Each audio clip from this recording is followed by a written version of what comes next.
शिवछत्रपतींचा जय जयकार. रथस्यैक्यं चक्रं भुजगयमिता सप्ततुरगा निरालंबो मार्गश्च रणहिता सारथीरपि रविर्यत्यैवानं प्रतिदिनं पारस्य नभसा क्रियासिद्धी सत्वे भवती महतां नोपकरणे. छत्रपती शिवरायांचा जन्मच अशा परिस्थितीत झाला की सामान्य माणसाला शिवरायांनी जी गोष्ट प्रत्यक्ष केली ती गोष्ट नुसत्या कल्पनेने भाविता येणेही अशक्य होते. वर उद्धृत केलेल्या श्लोकात क्रियासिद्धी सत्वे भवती महता नोपकरणे या सनातन तत्वाचा सिद्धांत स्थापन करण्याकरता कवीने जे उदाहरण घेऊन समस्यापूर्ती केली त्या कवीच्या वेळी जर श्री शिवराय आणि त्यांचे चरित्र हे अस्तित्वात असते तर वरील सूर्याचे उदाहरण नि तत्सदृश्य मदनाची इत्यादी आणखीन 3 उदाहरणे 3 श्लोकात न देता केवळ शिवरायांच्याच चरित्राचे उदाहरण त्याने दिले असते. इतके श्री शिवरायांचे कार्य हे कठीण होते. आजपर्यंतच्या जगाच्या इतिहासात सामान्य बुद्धीला आणि शक्तीला अशक्य वाटणाऱ्या काही अपूर्व गोष्टी अलौकिक अवतारांनी करून दाखवल्या. श्री शिवरायांनी जे कार्य केले ते सर्वथैव अशाच अलौकिक कोटीतले होते. आजपर्यंत कित्येकांची अशी समजूत आहे की शिवरायांनी स्वराज्य स्थापना जी केली त्यात काय मोठेसे आहे. मोडकळीस आलेल्या विजापूरकरांशी नि आतून पोखरत चाललेल्या सत्तेशी झुंज करून सह्याद्रीच्या एका कोपऱ्यात एक लहानसे राज्य त्याने निर्माण केले. ह्यात एवढे काय मोठे शतकृत्य, त्याचे एवढे काय देव्हारे माजवायचे. वरील आक्षेप घेणारे लोक एकतर इतिहासात अज्ञानी असतात किंवा काहीतरी स्वतःचा स्वार्थी विवक्षित हेतू डोळ्यापुढे ठेवून वरील प्रमाणे लिहित आणि शिकवित असतात.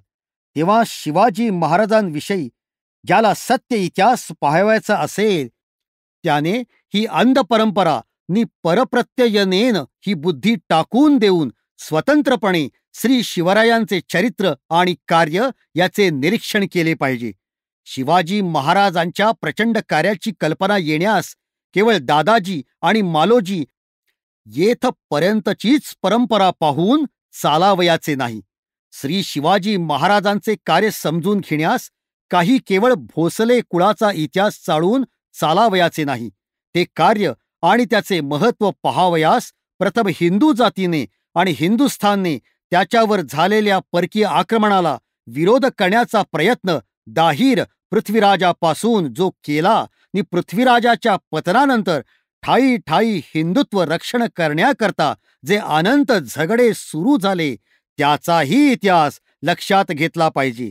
7व्या-8व्या शतकात सिंध देशावर मुसलमानांचे पहिले आक्रमण झाले तेव्हापासून 12व्या शतकाच्या अखेरपर्यंत म्हणजे जवळजवळ 600 वर्ष मध्य आशियातील नि इराण अफगाणिस्तानातील काही धर्मवेडाने, काही राज्यलोभाने, काही पोट भरण्याकरता, काही लूट मारण्याकरता ज्या मुसलमानांच्या स्वाऱ्या चालल्या होत्या नि ज्यांचे अंतिम ध्येय हिंदुस्तानची हिंदू सत्ता नामशेष करून यवनांचा चांद संबंध हिंदुस्तानभर फडकवण्याचा होता, त्या स्वाऱ्यांशी सतत 600 वर्षे हिंदू जातीने टक्कर दिली आणि या 600 वर्षांच्या स्वरक्षक युद्धाचा अखेर परिणाम असा झाला की 1193 मध्ये हिंदुस्तानची सार्वभौम मानली गेलेली दिल्लीची सत्ता ही नामशेष झाली.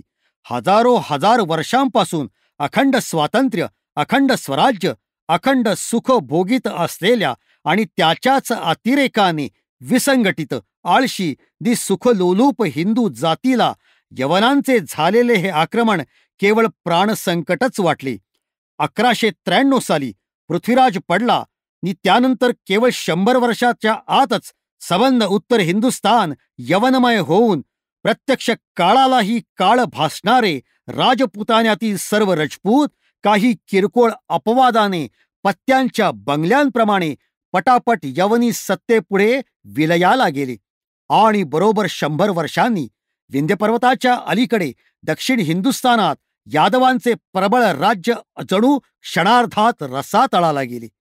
काही थोड्या वर्षांच्या अवधीत इस्लामचा घोडा अप्रतिहत वेगाने रामेश्वरचे पाणी प्याला.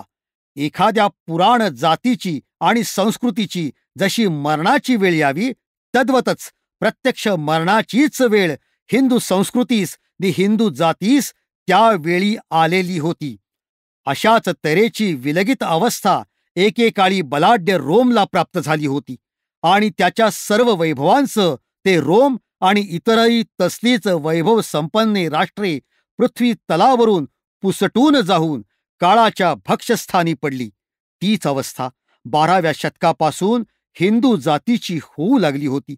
उतरणीला लागलेला गाडा जसा शतगुणित वेगाने खाली खाली घसरत जातो, त्याप्रमाणे हिंदू जातीही वैभव शिखरावरून खाली खाली घसरत थेट मृत्यूच्याच जबड्यात अतीव वेगाने घुसत आहे असे भासू लागले होते. सर्व मोठमोठी हिंदू राज्ये तर नामशेष झालीच, परंतु काही काळपर्यंत विजयनगरला हिंदू स्वातंत्र्याचा जो दीप 2.5 शतके विवक्षित भागात का होईना स्वातंत्र्याचा प्रकाश देत होता, तोही तालिकोटच्या रणामध्ये हिंदू जातीच्या दुर्दैवाच्या प्रभंजनाने मालवून गेला. तेव्हापासून हिमालयापासून रामेश्वरपर्यंत आणि सिंधू नदीपासून ते ब्रह्मपुत्रेपर्यंत सर्वत्र हिंदुस्थानभर पारतंत्र्याचा, निराशेचा, हतबलत्वाचा गडद अंधार पडला आणि सबंध हिंदुस्थान हे एखाद्या नुकत्याच मरण पावून प्रेत बाहेर काढलेल्या धन्याच्या घराप्रमाणे मृत्यूच्या छायेने उदास, भयाण, ओसाड भासू लागले. प्रत्यक्ष काशीचा विश्वेश्वर आणि अयोध्येचा राम हे स्थानभ्रष्ट होऊन अवमानित झाले होते आणि तोडर मल्लासारखी राजकार्य धुरंधर बुद्धी, राजा मानसिंगासारखे दुर्दमनीय शौर्य, तानसेनासारखे स्वर्गीय गायन आणि पंडित जगन्नाथ रायासारखी अलोट विद्वत्ता, आणखी मनाला मोहून टाकणारी कविता, ही सर्व हिंदूतील सद्गुण मालिका परक्यांच्या पायापाशी दासीप्रमाणे राबत होती. यत्किंचित मनुष्यासारखा मनुष्य, परंतु तो दिल्लीच्या मुसलमानी गादीवर आरूढ होऊन दिल्लीश्वर झाल्या कारणाने प्रत्यक्ष जगदीश्वर वाटावयास लागला होता आणि त्या जगदीश्वराच्या पायापाशी आपली मान, आपला अभिमान, आपले चित्त, आपले वित्त इतकेच काय, परंतु आपले कलत्र देखील अर्पण करण्या इतकी हीन दास्याची वृत्ती त्यावेळच्या उत्तम गणलेल्या हिंदू समाजातल्या मोठमोठ्या व्यक्तींनी निर्लज्जपणे अंगीकारली होती. सारांश, सगळ्या हिंदू जातीवर मरणाची अवकळा आली होती, नाकाशी सूत धरले होते. अशा वेळी पृथ्वी आंदोळली, धर्म गेला, अशी संतप्त हृदयाची करुण हाक सर्व हिंदुस्थानभर निराश झालेल्या हतभागी लोकांना क्षणोक्षणी ऐकू येत होती आणि तरीही कोणी हिंदू ही हाक ऐकून तिला ओ देण्या इतका समर्थ नव्हता. फार फार तर सरदार व्हावे, प्याद्याचा फर्जी व्हावे, फार फार तर यवनी सिंहासनाला मुजरा करण्याचा मान मिळावा, एवढीच आकांक्षा त्यावेळच्या हिंदू जातीतील तरुण पिढीमध्ये दृगोच्चर होत होती. हिंदूंच्या या अत्यंत हीन आणि दीन अशा अवनतीबरोबरच मुसलमानांच्या ऐश्वर्याची, सत्तेची आणि पराक्रमाची कमान चढती होती. उत्तर हिंदुस्थानात तर मोगल बादशाची सत्ता अप्रतिहत रीतीने स्वर्गात प्रत्यक्ष इंद्र जसा प्रबळ त्याप्रमाणे सिंहासनारूढ झाली होती आणि दक्षिण हिंदुस्थानात बहामनी राज्याचा विस्तार होऊन त्याच्याच 5 प्रबळ शाखा सबंध दक्षिण हिंदुस्थानात व्यापून बसल्या होत्या. कोठेही अल्पसा सुद्धा आशेचा किरण निरीक्षून देखील दृष्टीपथात येत नव्हता.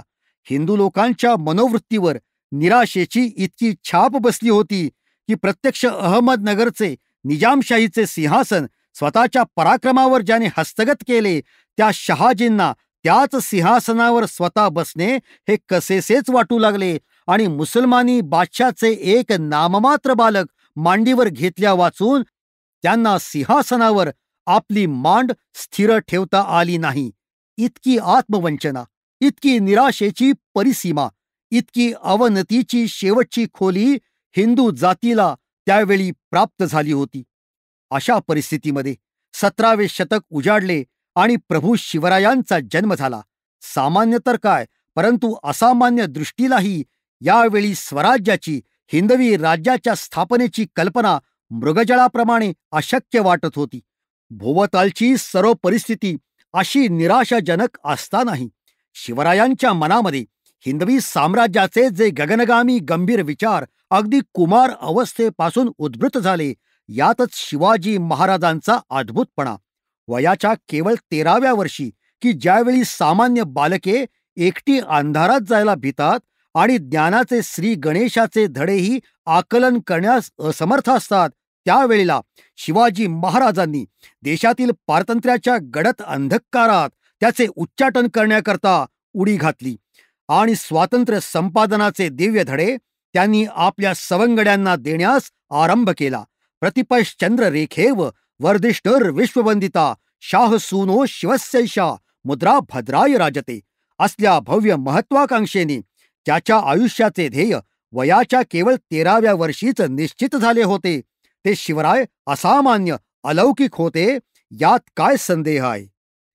तेव्हा शिवरायाच्या चरित्राची कामगिरी तोलताना केवळ शहाजी मालोजी पर्यंतची परंपरा पाहून किंवा भोसले कुळाचाच इतिहास लक्षात घेऊन चालायचे नाही, तर त्याच्या पाठीमागे अनेक शतकांच्या परंपरेला आणि हिंदूंच्या अनंत कुळाच्या इतिहासाला यथावत जाणले पाहिजे, म्हणजे शिवचरित्राचे खरे अद्भुतपण लक्षात येईल.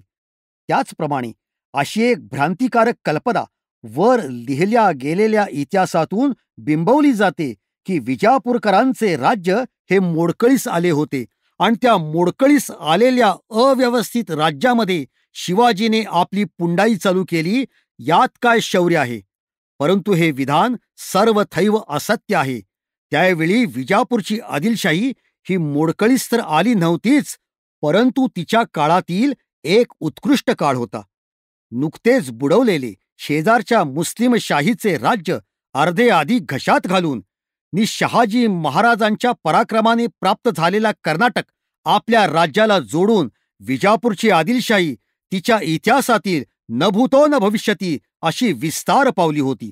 उत्तरेतल्या मोगल बादशाच्या खालोखाल जर कोणती एखादी मुसलमानी सत्ता त्यावेळी अस्तित्वात होती, तर ती विजापूरची आदिलशाहीच होती. कुबेराची संपत्ती विजापूरच्या कोशागारात अविरतपणे वाहत होती. कर्नाटकच्या संपन्न धनकनकाचा संग्रह होत होता. विजापूरचे चतुरंग सैन्य रणदुल्ला खान, मुरार जगदेव, शहाजीराजे या रणकुशल सेनापतींच्या अधिपत्याखाली दिग्विजय करत होते. दक्षिण हिंदुस्थानामध्ये अग्रपूजेचा मान विजापूरच्याच सत्तेचा होता आणि जर शिवाजी झाला नसता तर थोड्याच वर्षात अखिल हिंदुस्थानाच्या अग्रपूजेचा मान कोणाचा, उत्तरेकडील मोगल बादशाचा की दक्षिणेकडील विजापूरच्या बादशाचा, हा प्रश्न सोडवण्यास दोन्ही यवनी सत्तांमध्ये तुमुल युद्ध झाले असते. या सिंहावलोकनावरून हे ध्यानात येईल की विजापूरचे राज्य मोडकळीस आले होते म्हणून शिवाजी महाराजांचा प्रयत्न यशस्वी झाला असे नव्हे, तर शिवाजी महाराजांचा प्रयत्न यशस्वी झाला म्हणून विजापूरची प्रबळ आदिलशाही मोडकळीस आली. शिवाजीने पोखरून ठेवलेल्या या आदिलशाहीच्या आहुतीचा स्वाहाकार पुढे औरंगजेबाला लीलेने करता आला. आदिलशाही मोडकळीला आलेली असती तर मलिकांबर सारख्या, लखुजी जाधवासारख्या, शहाजी राजांसारख्या निजामशाहीतील प्रबल सरदारांच्या फटक्यासरशी ती गारद झाली नसती. शहाजांच्या पहिल्या स्वारीच्या तडाख्यालाच ती मोगल सत्तेला बळी पडली असती. परंतु जे कार्य निजामशाहीला करता आलं नाही, बेदरच्या बरीदशाहीला करता आलं नाही, उत्तरेच्या शहाजानला करता आलं नाही, ते अत्यंत अवघड कार्य शिवरायाने मोठ्या धाडसाने हातामध्ये घेतले. आणि ते कशाच्या साह्यावर? विजापूरच्या कुबेराच्या धनापुढे तोरणा किल्ल्यावरील दगडमाती खणता खणता सापडलेल्या एका क्षुद्र हंडाभर मोहरांच्या, विजापूरच्या सुसज्ज चतुरंग सैन्याशी मरणाची देवघेव करण्याकरता कृशदेह धारण करणाऱ्या, वनवनांतरी जीवित कंठणाऱ्या, भुकेने तडफडणाऱ्या काही मावळांच्या पथकांच्या, रणदुल्ला खानासारख्या आणि मुरार जगदेवासारख्या वयेची वये राजकारणात आणि मुत्सद्दीपणात घालवलेल्या राजकारण धुरंधरांची कारस्थाने केली. ती विशीच्या आतील असलेल्या अननभुवी तानाजी मोरोपंत इत्यादी अल्लड तरुणांच्या संगनमताने हे द्वंद्व असमान नव्हते काय? असे असूनही या द्वंद्वामध्ये शिवरायांनी यश मिळवले. आणि अशी ही असमानतेची झुंज एकीकडे विजापूरकरांशी लढत असता त्यातच शिवाजीचे धैर्य, शौर्य हे आटले का? नाही. तर एक हाताने विजापूरच्या यवनी सत्तेची दाढी प्रतापगडावर, पन्हाळ्यावर, पावनखिंडीत हिसडीत असतानाच आणि त्या हिसडण्यानेच विजापूरच्या यवन बादशहाच्या मस्तकावरील मुकुट कंपायमान होत असतानाच शिवरायाने निर्धास्तपणे आणि अतुल आत्मविश्वासाने त्यांच्या पूर्व पिढ्यांना जगदीश्वराप्रमाणे वाटणाऱ्या दिल्लीश्वराला सुद्धा त्याच्या दाढीला हात घालून गदगदा हलवून सोडले. ज्या दिल्लीश्वराच्या केवळ भ्रुकुटीक्षेपाने दुबळ्या झालेल्या हिंदू राजांचे मुकुट स्थानभ्रष्ट होऊन गळून पडत आणि ज्याच्या कोपाच्या भयाने मी मी म्हणवणारे जयसिंगासारखे रजपूत वीर गर्भगळीत होत असत, त्या अखिल हिंदू मात्रास भयविषय झालेल्या मोगल बादशास शिवाजी राजाच्या भयाने चिंताक्रांत करून सोडले. पण केवळ अशा पराक्रमानेच शिवाजी महाराज थोर म्हणले गेले की काय? जर केवळ एका पराक्रमानेच ते थोर असते तर त्यांचे आज एवढे देवारे माजले नसते. कारण केवळ पराक्रमीच असणारे अनेक हिंदू त्यावेळी यवनी सेवेत राबत होते, परंतु त्यांचे देवारे कोणी माजवले नाहीत. एकटा पराक्रमी काही मृत राष्ट्र जिवंत करू शकत नाही, काही स्वातंत्र्य मिळवित नाही, तर त्या पराक्रमाला कोणत्या तरी दिव्य ध्येयाचे आणि युद्ध कौशल्याचेही सहाय्य हवे असते. शिवरायानेही मुसलमानी लढण्याची आपल्याला अनुकूल अशी एक नवीन पद्धत शोधून काढली. मुसलमान हे समोरासमोर तलवारीचे युद्ध करण्यात मोठे निष्णात असत. त्यांचा धिप्पाड देह, पुष्ट शरीर आणि अचाट शक्ती यांच्या योगाने राजपुतांविना इतर हिंदू जाती त्यांच्यापुढे हीनबळ ठरल्या. मुसलमानांची लांब तलवार समोरासमोर येताच ती अधिक प्राणघातक होऊ लागली. प्रत्यक्ष राजपूतही त्या तलवारीच्या युद्धात फार फार तर बरोबरी करू शकले, पण बरोबरीच केल्याने काही शत्रू मरत नाही ही गोष्ट लक्षात घेऊन शिवराजाने मुसलमानांच्या प्रखर समशेरीच्या आणि प्रचंड देहाच्या आटोक्याबाहेर राहून अमोघ प्रहार करणाऱ्या भाल्याच्या शस्त्रावर अधिक भर दिला. त्यामुळे तलवारीच्या लांबीच्या बाहेर उभे राहून आपल्या त्रिशूळासारख्या तीव्र भाल्याचा नेम अचूकपणे मारण्यात बुटक्या मावळ्याचे तरबेज झालेले डोळे मोगल पठाणांच्या हृदयावर आघात करण्यास समर्थ झाले. यवनी सैन्य मराठ्यांशी अंगलट करण्याच्या आधीच हतप्रभ होऊ लागले. ही मराठी भाल्याची फेक केवळ सह्याद्रीच्या गिरीशिखरावरून, पठारावरून आणि दऱ्याखोऱ्यामधून लंगोट्या मावळ्यांच्या हातानेच यशस्वी झाली असे नव्हे, तर ज्यावेळी लंगोट्या मावळ्यांचे क्षुद्र पथक वाढत वाढत थोरल्या बाजीरावांच्या काळी गंगेच्या प्रचंड ओघाप्रमाणे हिंदुपत पादशाहीच्या चतुरंग दळाच्या योग्यतेला पोचले, इकडे हिमालयाचा पायथा गाठला नि तिकडे अटकेला भिडले, तेव्हा सिंधू नदीच्या वाळवंटात भाल्याच्या काठीवरच भगवा झेंडा रोवला. सैनिक वेशातही शिवाजी महाराजांनी कल्पकता दाखवली. यवनांच्या ऐशारामी भरगच्चीच्या किनखाबी अगडबंब अंगरख्याला गुंडाळून शिवाजीने मावळ्यांना अंगासरशी असलेली हातभर बंडी दिली आणि अगळपगळ रुळणाऱ्या पायजम्यांना चाट देऊन सुटसुटीत आणि खुटखुटीत असा मान चोळणा घालणारी मावळ्यांची सेनाही तशीच सुटसुटीत बनली. यवनांच्या सैन्याचा पसारा, त्यांचे शिबिर म्हणजे एक मोठे नगरच वसायचे. त्याला हैराण करण्यासाठी शिवरायांनी आपल्या मावळ्यांच्या सेनेला वाऱ्याप्रमाणे भराऱ्या मारायला शिकवले. अशा रीतीने दूरवेधक शस्त्र, सुटसुटीत वेश, चपल सैन्य रचना योजून या प्रत्येक प्रकरणी यवनी सैन्यापेक्षा आपले सैन्य शिवरायाने अधिक समर्थ केले आणि मग अशा सैन्याला झेपेल अशी युद्ध करण्याची नवी पद्धत त्यांनी अंगीकारली. ही पद्धती म्हणजे मराठ्यांची प्रसिद्ध गनिमी काव्याची पद्धत, वृकयुद्ध होय. सहज पेलता येण्यासारखे भाल्याचे शस्त्र, सुटसुटीत वेश, वाऱ्याप्रमाणे फटकणारे चपल तट्टू यांनी सिद्ध झालेले शिवरायांचे मुठभर हिंदू सैन्य मुसलमानांच्या हजारो हजार अवाढव्य सैन्यावर आकाशातून वीज पडावी तसे तुटून पडे. विजेप्रमाणे जाळपोळ करीत डोळ्याचे पाते लवते न लवते तो एकदम कुठेच्या कुठे अंतर्हित होऊन जाई. एखाद्या ज्वालामुखीच्या पृष्ठभागावर हरित तृणांनी आच्छादलेली भूमी पाहून ज्या निर्धास्तपणाने अजाण पांथस्थ निवास करतात, त्याच निर्धास्तपणाने यवनांची सेना महाराष्ट्राच्या भूमीवर विश्रांती घेत पडत त्याच वेळी ज्वालामुखीचा अकस्मात स्फोट व्हावा नि त्यातून अग्निरसाचे लोट वाहू लागावेत.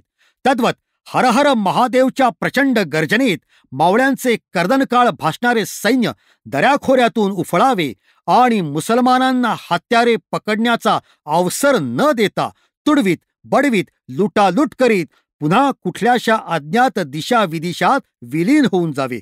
उलटपक्षी चढाई करता करता मुसलमानांचे सैन्य न झेपेल इतके मोठे भासले की लगेच तडक माघारा पाय घ्यावा, मागे हटावे नि जवळपास असलेल्या किल्लेखोऱ्यात गडप व्हावे किंवा कैक वेळा असे मागे हटता हटता तत्कालिक विजयाने फुगून गेलेले यवनी सैन्य विस्कळीत दिसतात.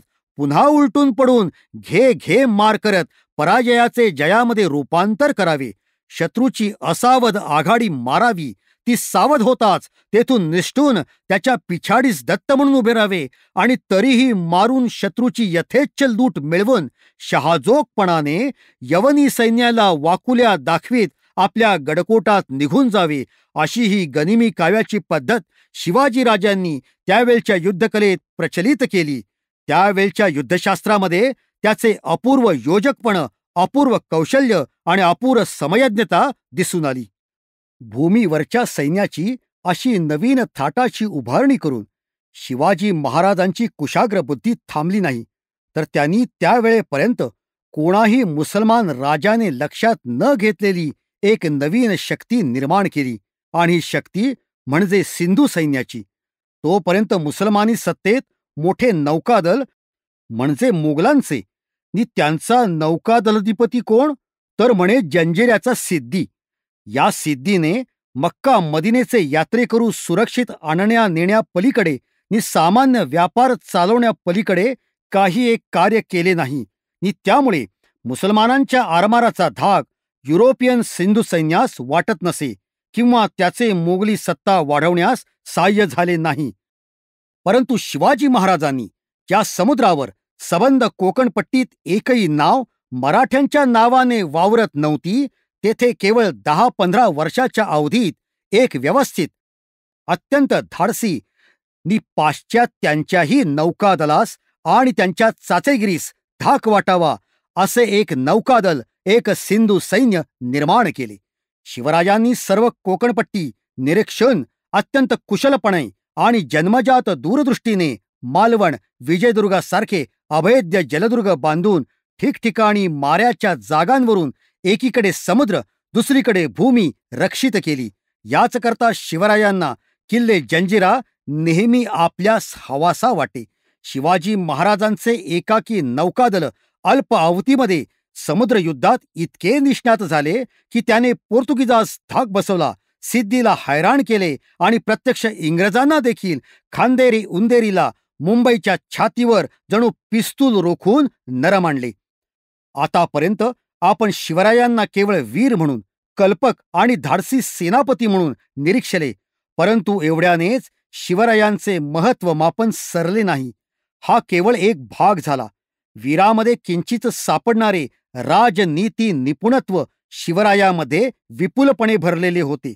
परशत्रूशी झगडा चाललेला असताना केव्हा पड खावी, केव्हा उठाव करावा हे जाणण्यास कमीत कमी हानीचा आणि जास्तीत जास्त लाभाचा मार्ग शोधून काढण्यास, त्याचप्रमाणे निष्कारण शौर्याचे प्रदर्शन न करता अवश्य तेव्हाच त्याचे आविष्करण करण्यास मुत्सद्देगिरी अंगी लागते.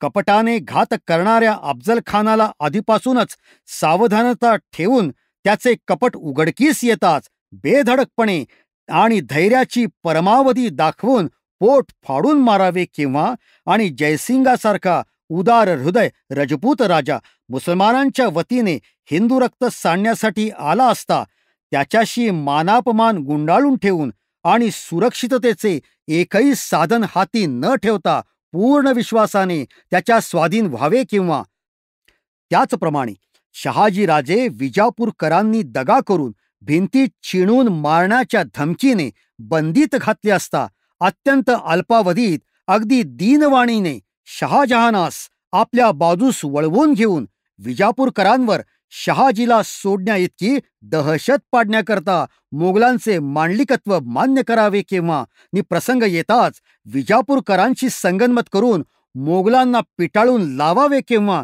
हे सर्व कारस्थानी डावपेचही वीर शिवाजी लढवीत होता. त्यांच्या अचाट धैर्याची आणि अकल्पनीय कल्पकतेची चुणूक आग्र्याला झालेल्या त्यांच्या बंदिवासात सापडेल. आजपर्यंत पुष्कळ बंदी निरनिराळ्या मार्गांनी आपापल्या बंदिशालातून पळून गेले असतील.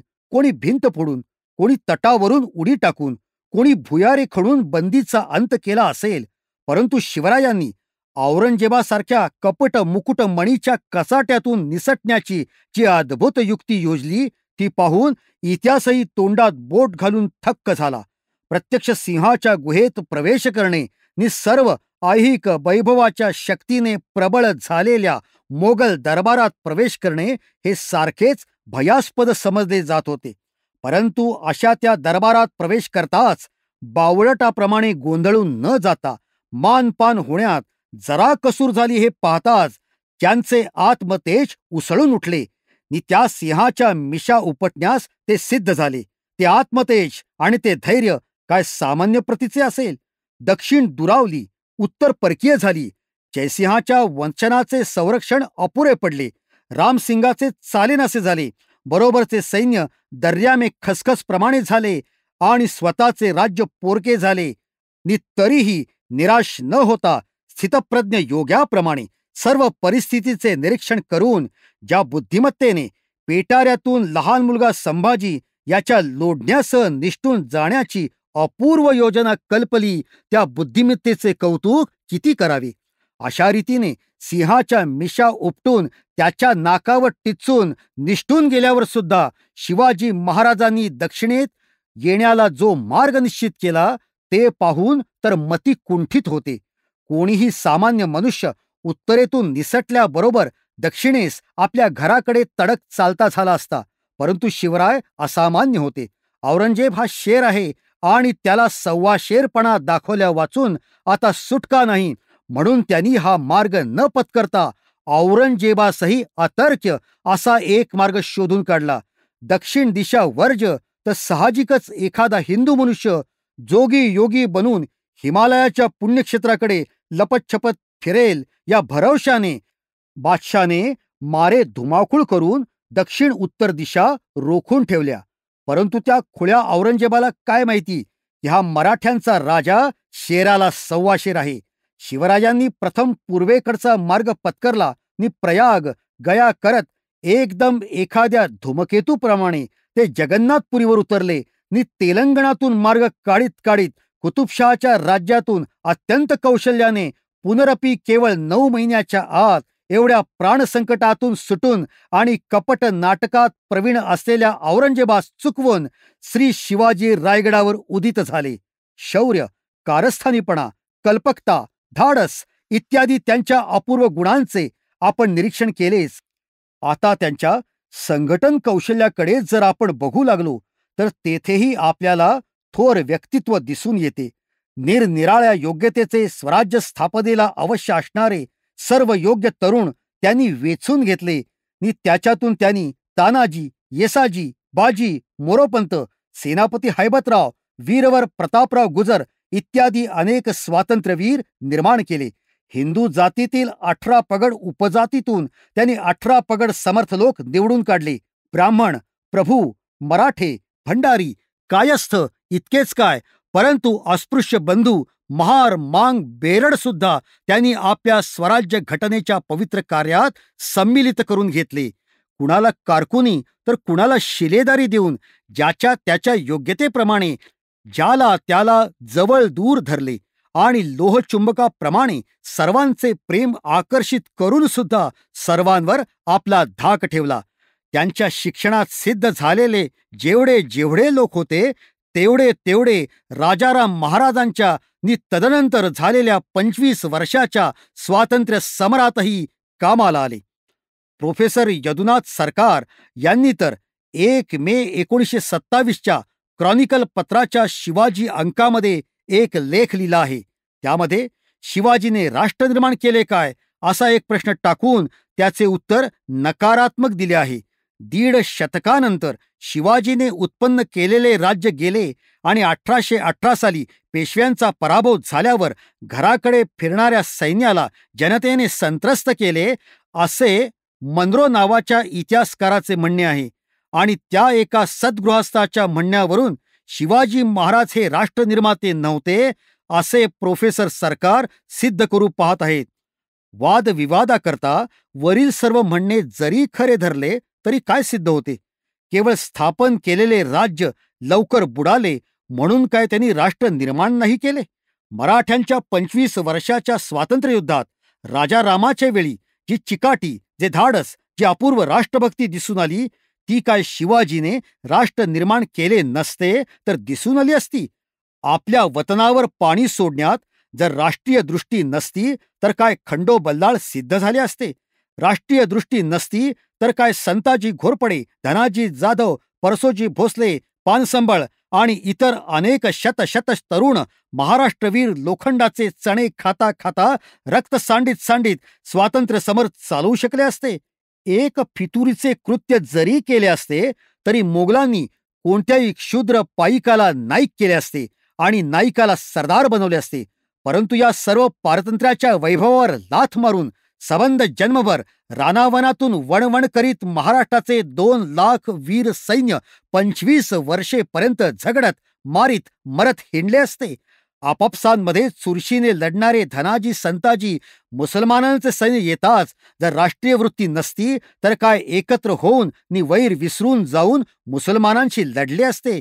इतकेच कशाला, परंतु मनरो साहेब ज्या शेवटच्या पेशव्यांच्या दिवसांबद्दल गोष्ट बोलतो त्याच 10-12 वर्षांच्या आगेमागे भागानगरच्या निजामाच्या दरबारात असलेल्या गोविंदपंत काळे या राष्ट्रभक्त वकिलाचे नाना महाजींचा समेट झाल्यावर नानांना आलेले अत्यंत मार्मिक आणि देशभक्तींनी ओतप्रोत भरलेले पत्र मनरो साहेबांनी वाचले का? त्यांनी जरी वाचले नसेल तरी श्री यदुनाथ सरकारांनी तरी ते वाचले असेल ना?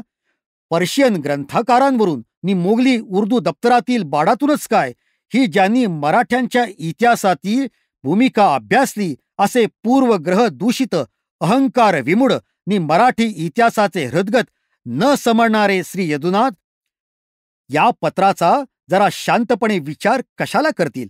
मनरो काय म्हणतो तेच तेवढे त्यांचे वेदवाक्य. पुन्हा 150 वर्षेपर्यंत शिवाजीने प्रचलित केलेल्या हिंदवी साम्राज्याच्या ध्येयाने महाराष्ट्रवीर जे लढले तो 150 वर्षांचा काळ काय अगदी अत्यल्प झाला? मग याच विधानावरून गेल्या महायुद्धात कंबरडे मोडलेले जर्मनीचे राष्ट्र, ज्याच्या प्रयत्नाने एक संघटित साम्राज्य झाले होते, त्या प्रिन्स बिस्मार्कलाही केवळ 150 वर्षे तर राहो पण 100 वर्षे सुद्धा त्याची संघटना टिकली नाही म्हणून राष्ट्रपित्याच्या टिप्पणीतून काढून टाकावे लागेल. अजरामर राज्य असे कोणाचेच टिकले नाही म्हणून राष्ट्रनिर्माता असा जगात कोणीच झाला नाही म्हणायचा. समर्थ आणि शिवाजी यांनीच महाराष्ट्रास व्यक्तिमत्वाची जाणीव दिली, एकजीव केले, एक राट केले. या भूमंडळाचे ठाई हिंदू ऐसा उरला नाही, मराठा ते तुका मिळवावा, आपुला महाराष्ट्र धर्म वाढवावा, ये विशी न करता तकवा पूर्वज हास्ती. ही हाक सह्याद्रीच्या शिखरावरून रामदासाने पुकारली. शिवाजीने शपथ घेतली ती हिंदवी म्हणजे हिंदूंचे राज्य स्थापण्याची. तुम्ही हिंदू, आम्ही हिंदू म्हणून शिवाजीनेच जयसिंगला सांगितले. विस्कळीत महाराष्ट्रातील रत्ने वेचून वेचून त्याची माळ गुंफली. तिल्लिंद्र पदलिप्सवा ची सैन्ये दिल्लीच्या रोखाने चालू लागली. रामदास शिवाजीच्या पिढीचेच हे सारे शब्द आहेत. रामदास शिवाजीच्या या स्फूर्तीनेच मराठ्यांच्या 3 पिढ्या लढत राहिल्या. अरे पाहता काय, हिंदुपद पादशाहीचा दिवस उजाडला जाईल म्हणून गरजत बाजीरावाने दिल्लीचे दरवाजे तोडले, भाऊने दिल्लीचे तख्त फोडले, भीमतडीचे घोडे सिंधूचे पाणी प्याले, विजयी भगवा झेंडा अटकेवर फडकवला. असले राष्ट्रीय उत्थान अर्वाचीन हिंदू इतिहासात महाराष्ट्राबाहेर कुठे दिसले का? राष्ट्र निर्माण करणे ते हेच शिवाजीने केले. पण ते सर यदुनाथांना काय कळणार? शूर मर्दाचा पोवाडा शूर मर्दाने गावा, मुर्दाडाने नव्हे. प्राध्यापक महाशयांनी हिंदू समाजातील जाती उपजातीचे अवडंबर माजवून तो अप्रस्तुत विषय या वादात घुसडून देण्याचे धार्यष्ट करावे हे पाहून कोणासही विषाद वाटेल. परंतु या जाती उपजातीचे लोढणे गळ्यात असतानाच श्री शिवाजी महाराजांनी प्रत्येक जाती आणि उपजातीकडून देशधर्माच्या नावाने हिंदूपद पादशाहीसाठी पिढ्यानुपिढ्या पराक्रम गाजवला, तो काय राष्ट्रीय वृत्तीची प्रेरणा केल्या वाचून? शिवाजी राष्ट्रनिर्माता होता याचे हेच तर उत्कृष्ट प्रत्यंतर आहे.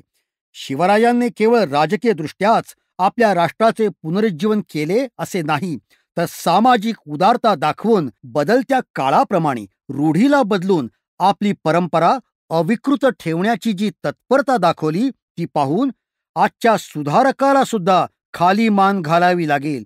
बजाजी निंबाळकरांसारखा अभिजात सरदार काही लालूचीला, काही छळाला बळी पडून मुसलमान झाला असता, हिंदू धर्माच्या वर्धिष्णू सर्व संग्राहक नि सर्व पाचक स्वरूपाकडे लक्ष देऊन शिवाजीने आज अजूनही ज्या नावाला काही अतिशाने दचकतात ती शुद्धीची प्रथा सक्रिय सुरू केली.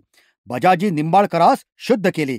इतकेच नव्हे तर त्या कुळात स्वतःच्या कुळातील मुलगी देऊन त्याला हिंदू समाजात पचवून टाकले. त्याचप्रमाणे नेताजी पालकर यालाही महाराजांनी शुद्ध करून पुनरपी हिंदू करून घेतले होते. अशा रीतीने त्यांनी हिंदू संघटन नि शुद्धी या दोन अमूल्य संजीवनी त्याही वेळेला उपयोगात आणल्या होत्या. ज्याप्रमाणे राजकीय आणि सामाजिक उत्थानाला शिवाजीने चैतन्य दिले होते, त्याचप्रमाणे राष्ट्राला प्राणाप्रमाणे असलेले वाङ्मयही त्यांनी उत्तेजित केले होते. त्यावेळी उर्दू भाषेने मराठी भाषेला जवळजवळ खग्रास ग्रहण लावीत आणले होते. आणि जर शिवाजीने भाषा शुद्धीचा प्रयत्न करून मराठी भाषेला संस्कृतातून नवजीवन दिले नसते, तर आज मराठी भाषा कुठल्या कुठे विकृत झाली असती. परंतु त्यांनी राज्य व्यवहार कोश करवून आणि उर्दू शब्द काढून टाकण्याची प्रवृत्ती वाढवून मराठी भाषेची मोठी सेवा केली. कवींना, ग्रंथकारांना उत्तेजन देणे ही राष्ट्रोद्धाराचीच कामे समजून शिवरायांनी तीही पार पडली. भूषण या नावाचा उत्तर हिंदुस्थानचा सुप्रसिद्ध राष्ट्रीय कवी शिवाजीने काही वर्षे आपल्या आश्रयास ठेवला होता आणि त्याच्याकडून स्वतःच्या चरित्रावर सुंदर ग्रंथ सिद्ध करविला होता. त्याप्रमाणे पंडित परमानंदांचे, कागाभट्टांचे आणि अनेक संस्कृत पंडितांचे स्वागत करून त्यांना यथा न्याय नि यथायोग्य आश्रय देऊन गुणीजनांना आणि विद्वानांना आणि संस्कृत विद्येला त्याने उत्तेजन दिले. मनुष्याचा उत्सवप्रिय असलेला स्वभाव जाणून शिवरायांनी गतस्वातंत्र्याचे पुनरुज्जीवन नि हिंदूपद पायशाहीचे पुण्याह वाचन रायगडाच्या पुण्यभूमीवर सिंहासन रोहाणाचा समारंभ घडवून आणून केले. अनेक शतकांपर्यंत हिंदुस्थानच्या दैवी उभी असलेली हिंदू सिंहासने खचून गेलेली पाहण्याचे होते.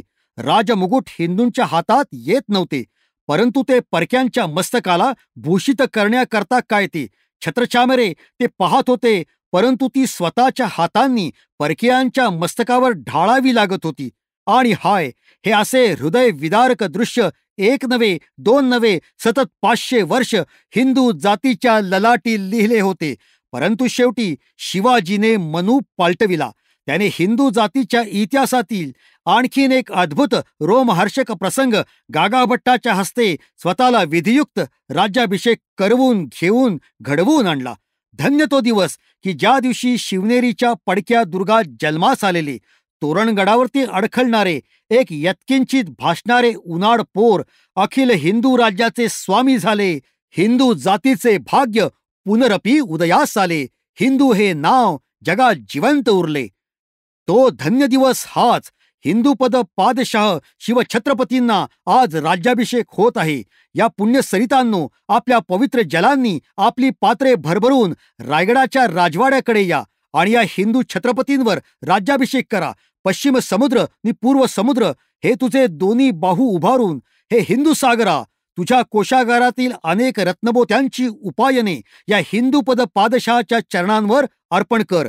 या इतिहास घडवणाऱ्या दिवसाला आज ठीक 300 वर्ष झाली आणि या 300 वर्षांच्या अवधीनंतर हे हिंदुस्थान या राष्ट्रवीराला उचित असा आपल्या कृतज्ञतेचा करभार सादर करीत आहे. त्या थोरा मोठ्यांच्या करभारात हा माझाही कृतज्ञ पुरस्कार शिवभूपते तू स्वीकार कर आणि इतकेच पसायदान दे की तुझी दिव्य स्फूर्ती आम्हा सांप्रत हतबल बनलेल्या हिंदू जातीच्या अंगात संचरित व्हावी आणि तू 300 वर्षापूर्वी हिंदू राष्ट्राचे, हिंदू धर्माचे आणि हिंदू जातीचे जसे पुनरुज्जीवन केलेस तसे आजही करावयासाठी तुझ्याप्रमाणे आम्हालाही सामर्थ्य द्यावे.